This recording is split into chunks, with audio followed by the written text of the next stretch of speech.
Halo guys, welcome back to my channel. Kali ini gue datang dengan video terbaru. Jadi di video kali ini gue akan ngebahas sebuah flagship iPhone yang pada masanya itu sangat-sangat booming. Tapi untuk zaman sekarang itu udah termasuk iPhone lawas teman-teman ya. Karena iPhone sudah memasukkan varian iPhone ini termasuk sebagai produk lawas mereka. Jadi tanpa banyak basa-basi guys, kita langsung masuk ke video pembahasan kita berikut ini. Let's go!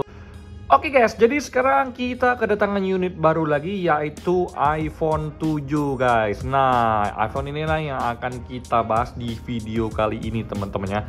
Perlu kalian ketahui untuk iPhone 7 sendiri ini tuh rilis tahun 2016. Pada masanya iPhone 7 rilis ini sangat-sangat booming guys. Karena ada dua varian warna yang menurut gua secara pribadi itu sangat banyak dicari oleh orang. Yang pertama itu adalah varian warna jet black. iPhone 7 ini warnanya jet black yang lagi gue pegang ini. Kemudian yang kedua ada warna rose gold. Bagi gue secara pribadi iPhone 7 itu adalah penyempurnaan dari iPhone 6s pastinya dong teman-teman. Nggak mungkin dong iPhone 7 rilis tapi performanya atau spesifikasinya lebih rendah daripada iPhone 6s teman-temannya. Nah, jadi di sini guys, kalau untuk iPhone 7 ini sendiri ini baru aja masuk ya ke YouTube Kang Review teman-temannya. Jadi ini tuh akan kita cek bareng-bareng ya. Kalau untuk tahun 2024 ini sendiri experience-nya secara sekilas tuh sebenarnya iPhone 7 tuh masih oke atau enggak sih teman-temannya. Nah, kalau untuk spesifikasi untuk iPhone 7 ini menggunakan Apple A10 Fusion teman-temannya dengan RAM cuma 2GB doang. Tahun 2024 RAM 2GB. Ya kalian bisa nilai sendiri sih teman-temannya, tapi kalau bagi gue secara pribadi kayaknya udah sangat berat sih. Nah, dengan RAM 2GB kalau misalkan pemakaian sehari-hari kalian itu lumayan berat guys ya. Nah, kemudian kalau untuk kameranya menurut gue secara pribadi masih cukup standar di angka 12 megapiksel teman-temannya. Nah, jadi di sini kita akan ngebahas secara bareng-bareng kalau untuk iPhone 7 sebenarnya di tahun 2024 ini udah sangat jadul atau enggak sih, karena dari Apple sendiri sudah memutuskan Apple mengkonfirmasi iPhone 7 itu adalah salah satu iPhone yang sudah termasuk produk lawas mereka. Terakhir beritanya adalah iPhone X itu sudah termasuk produk lawas, apalagi iPhone 7 ini teman-temannya. Jadi masuk produk lawas dalam artian Apple itu sudah tidak memberikan support lagi. Misalkan kalian tuh mau ganti spare partnya sudah tidak disediakan lagi spare partnya dari Apple-nya sendiri teman-temannya. Oke, jadi yang pertama-tama kita akan cek dulu untuk iPhone 7 ini. Kalau untuk dari iOS-nya itu ada di iOS berapa guys ya. Kita cek langsung bareng-bareng di sini. Untuk iOS-nya di 15.83 teman-teman, dan sudah update iOS yang terbaru. Coba kita cek dulu apakah pembaruan update-nya masih ada. Ini gua ngecek bareng-bareng, dan di sini 15.83 itu adalah iOS yang paling update untuk varian iPhone 7 ini guys ya. Nah, gue sejujurnya udah pernah pakai iPhone 7 sebelumnya, tapi karena udah dibeli sama temen gue nggak tahu lagi untuk iPhone 7 sekarang itu masih mumpuni atau enggak sih teman-temannya. Terakhir gue pakai awal tahun ya, atau akhir tahun lalu itu masih oke-oke aja. Tapi kalau untuk tahun 2024 ini sekarang gue nggak tahu ya masih berfungsi dengan bagus atau enggak sih untuk iPhone 7 ini guys ya. Nah, unit yang masuk ke YouTube gue hari ini itu adalah iPhone 7 dengan varian 128GB. Kita cek bareng-bareng di sini. Ini variannya 128GB, dan untuk sinyalnya di sini aman semua. Dan di sini gua akan tes ke kalian bareng-bareng untuk sinyalnya teman-temannya. Karena bagi gua iPhone itu kalau sinyalnya nggak ada berasa kayak pakai iPad ataupun pakai iPod zaman dulu teman-temannya, cuman bisa WiFi only. Ini kita cek dulu bareng-bareng untuk sinyalnya guys. Oke guys, jadi ini adalah kartu XL gua guys ya. Jadi ini akan kita masukkan sendiri. Jadi pas gua buka SIM tray-nya ini tuh agak kesulitannya, kayak agak-agak macet gitu. Nggak tahu kenapa, tapi di sini kita coba pasangin dulu guys ya. Kita pasangin dulu. Ini gua kurang kelihatan guys ya. Ini gua pasangin dulu teman-temannya. Jadi ini kita udah pasangkan, kemudian kita akan langsung masukkan di sini. Kita bareng-bareng kita cek di sini. Kalau untuk sinyalnya kita lihat bareng-bareng apakah sinyalnya muncul atau tidak. Masih searching ya, deg-degan juga gua. Dan oke, XL di sini berfungsi dengan normal. Dan untuk kalian ketahui, gua udah tes juga yang namanya Telkomsel dan berfungsi dengan normal kalau untuk Telkomsel. Jadi kalau misalkan untuk dari sisi blokir ini, iPhone 7 yang barusan masuk ini itu masih sangat lancar sinyalnya tanpa ada pemblokiran guys ya.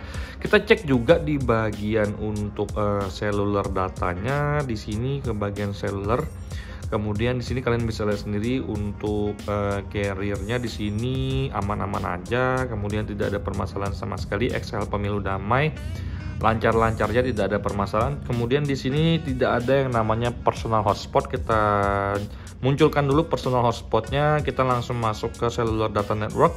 Di bagian personal hotspotnya kita langsung tulis internet aja teman-teman ya.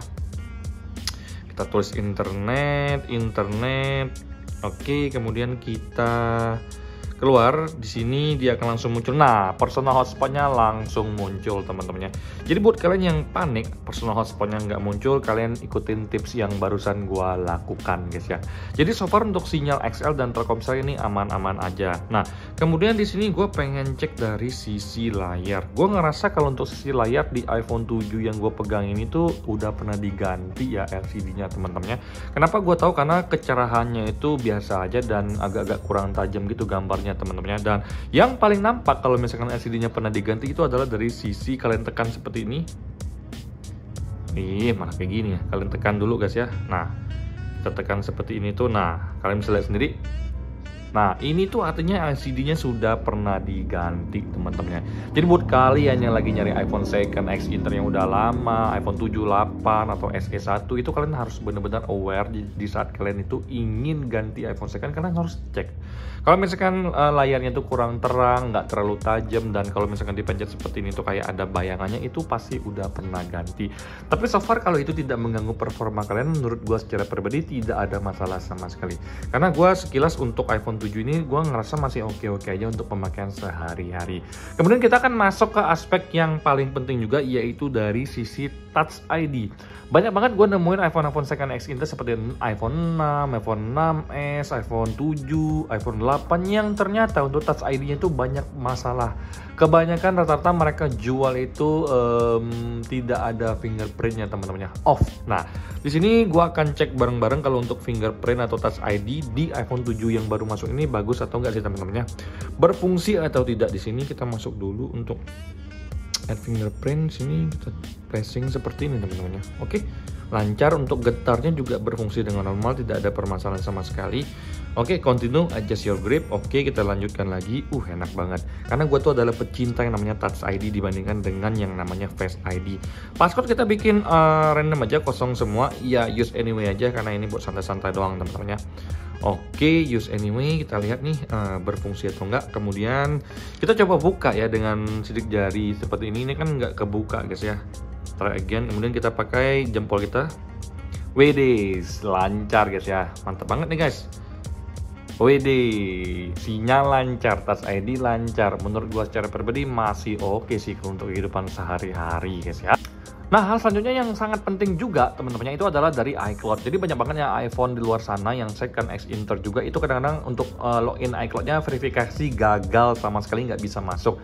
Jadi buat kalian yang beli iPhone second tapi nggak bisa login iCloud, jangan dibeli sama sekali. Atau misalkan iCloud-nya masih nyantol dan lupa password, jangan dibeli sama sekali karena itu sama aja dengan ngabisin uang kalian teman-temannya. Dan di sini kita akan tes bareng-bareng kalau untuk sign in iCloud di iPhone 7 yang baru masuk ini apakah berfungsi dengan normal atau tidak. Kita masukkan dulu ya untuk email dari Kang Review teman-temannya. Kemudian kita akan tes bareng-bareng apakah untuk iCloud-nya ini masih bisa digunakan atau tidak, atau masih bisa login atau tidak. Nah, sekarang dia udah minta yang namanya password. Di sini gue udah masukin email gue, kemudian kita akan masukkan yang namanya password.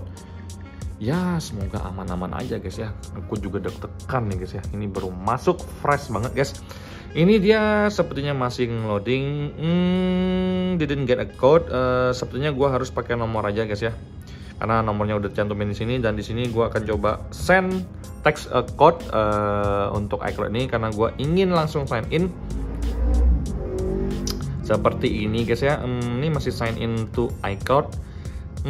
Kita tunggu dulu karena ini adalah proses yang menurut gue secara pribadi harus kalian laksanakan jika kalian ingin membeli iPhone second teman-temannya. Nah, ini the passcode to use you use to lock this iPhone. Nah, passcode yang untuk membuka iPhone 7 ini teman-temannya. Jadi kita pencet angka 0 tadi guys ya. Kita masukkan lagi. Semoga lancar sih guys ya, nggak ada permasalahan sama sekali. Karena kalau misalkan iCloud-nya nggak bisa kita login ya, gua rasa itu menjadi permasalahan yang besar sih. Ini menurut gua secara pribadi ya. Tapi preferensi tiap orang kan beda-beda, itu semuanya gue kembalikan ke kalian. Misalkan kalian pengen coba beli iPhone second X Inter di tahun 2024 ini, terutama untuk iPhone 7 masih bagus atau enggak guys ya. Nah ini kita lagi enter aja, ini kita tunggu sebentar lagi. Nah ini enter the passcode you use to unlock the iPhone 8. Oke, kita masukkan dulu di sini seperti ini guys ya. Jadi kalian jangan salah masukkan password ya, jangan salah masukkan PIN karena takutnya kalian kalian masukkan PIN yang sama tapi kalian harus baca petunjuknya. Yang pertama dia minta passcode di iPhone ini, kemudian dia minta passcode di iPhone 8 yang nyantol dengan iCloud yang sedang gua gunakan teman-teman. Ini kita tunggu bareng-bareng aja, menurut gua secara pribadi ini nggak lama teman-teman ya. Kita tunggu dulu. Oke guys, sekarang kita udah masuk ke iCloud Kang review gua. Jadi untuk iCloud sendiri ini ternyata masuk dan lancar-lancar aja, tidak ada permasalahan sama sekali. Jadi kalau untuk dari Touch ID lancar, kalau untuk sinyal Telkomsel dan XL juga lancar-lancar aja. Kemudian kalau untuk iCloud masuk juga aman. Sebelum gua bikin konten ini iPhone-nya udah gua reset total, jadi iPhone ini bukan bypassan, bukan blokir image, semuanya lancar-lancar aja. Sekarang gua pengen cek dari sisi baterai teman-teman. Kalau untuk baterai sendiri, baterainya di angka 84% teman-teman, yang menurut gua secara pribadi baterainya ini gue suka di angka 84%, artinya udah dalam jangka waktu yang lama juga nih nggak diganti teman-teman. Jadi so far so good sih menurut gue, karena gue lebih suka beli iPhone yang baterainya di angka 84 sampai 90-an lah. Kalau 100% itu udah kelihatan banget ya, baru aja diganti. Jadi seenggak-enggaknya untuk iPhone 7 di tangan gue ini baterainya lumayan oke ya, karena ini udah lama nggak diganti guys ya. Nah sekilas gue lihat-lihat di sini nggak ada permasalahan sama sekali, so far aman-aman aja, kecuali dari sisi LCD-nya gue udah lihat ini pasti pernah diganti guys ya. Gue cek dari sisi bawahnya ini masih mulus banget, tidak ada permasalahan sama sekali. Dari sisi body gue bisa bilang ini masih 90% ke atas mulus, tidak ada lecet sama sekali. Apalagi warna jet black seperti ini tuh masih sangat bagus teman-temannya. Ini keren banget menurut gue guys. Jadi kalau untuk dari sisi fungsionalnya semua berfungsi dengan baik, tidak ada permasalahan sama sekali. Sekarang gue akan masuk dari sisi kamera. Kamera di iPhone 7 itu di angka 12 megapiksel kalau untuk bagian belakang. Untuk kamera depan di angka 7 megapiksel. Jadi kalau untuk nge-record di iPhone 7 ini maksimal di 4K 30 frame per second teman-temannya. Di sini secara sekilas kalau gue lihat masih bagus loh teman-temannya. Menurut gue masih oke sih guys. Oke, seperti ini. Selama cahayanya cukup dan di siang hari, bagi gue untuk iPhone 7 ini sebenarnya oke-oke aja sih kalau untuk konten-konten sederhana teman-temannya. Oke guys, jadi sebenarnya di tahun 2024 ini menurut gue secara pribadi sekilas iPhone 7 itu sebenarnya masih berfungsi, karena memang gue tuh pakai iPhone buat kerjaan gue. Yang pertama tuh WhatsApp, Instagram, tag foto, dan scan dokumen di Notes teman-teman. Jadi kalau misalkan gue banyak kontrak yang baru gue bikin, gue harus scan ke PDF, dan ini menurut gue masih bisa support ya di iPhone 7 ini. Ternyata ini ada scan dokumen juga, 3D touch-nya juga di sini lancar-lancar aja, tidak ada permasalahan sama sekali. Jadi so far menurut gue iPhone 7 sendiri untuk kinerja sehari-hari ya, pemakaian normal ini sebenarnya sekilas masih oke. Tapi yang gue rasakan secara umum ya, sekilas gue ngerasa memang untuk iPhone 7 itu lebih cepat panas dibandingkan dengan iPhone 8 gue ini teman-temannya. Kalau di compare dengan iPhone 8 memang sekilas kalau untuk bentuknya ini ya kayak sama persis gitu loh guys, kalian bisa lihat sendiri guys ya. Cuma bedanya ini udah menggunakan kaca seperti ini, dan ini masih menggunakan logam seperti ini teman-temannya, di mana untuk suhu panas itu lebih cepat berasa di bagian logam seperti ini dibandingkan dengan kaca di iPhone 8 ini teman-temannya. Jadi untuk wireless charging belum bisa ya di iPhone 7 ini, dan juga untuk True Tone belum ada di iPhone 7 karena baru ada semuanya di iPhone 8 ini guys ya. Jadi so far menurut gue secara pribadi masih oke-oke aja iPhone 7 di tahun 2024, selama pemakaian kalian itu hanya untuk chatting, buka sosial media, no game ya, no game sama sekali, dan kemudian untuk foto-foto standar doang ya. Jadi itu aja sih yang bisa kalian lakukan di iPhone 7 ini teman-temannya. Nah, masih ada nggak sih yang kangen dengan iPhone 7 ini? Buat kalian yang masih pakai iPhone 7, kalian boleh komen di kolom komentar. Buat yang masih belum pernah pakai iPhone 7, kalau misalkan kalian pengen beli iPhone, ya kalian harus benar-benar teliti ya untuk beli iPhone ini, karena takutnya kalian mendapatkan iPhone yang tidak layak guna seperti keblokir emailnya, Touch ID-nya nggak bisa login iCloud. Itu bikin puyeng dan ngabisin duit kalian aja teman-temannya. Nah, itu aja pembahasan gue kali ini. Gue akan datang dengan review full tentang iPhone 7 di tahun 2024 ini gimana. Tapi untuk sekarang sekilas dari penglihatan gue, so far masih so good aja sih untuk iPhone 7 di tahun 2024 ini. Sampai jumpa di video selanjutnya. Semoga kalian semua dalam keadaan sehat. Bye bye guys.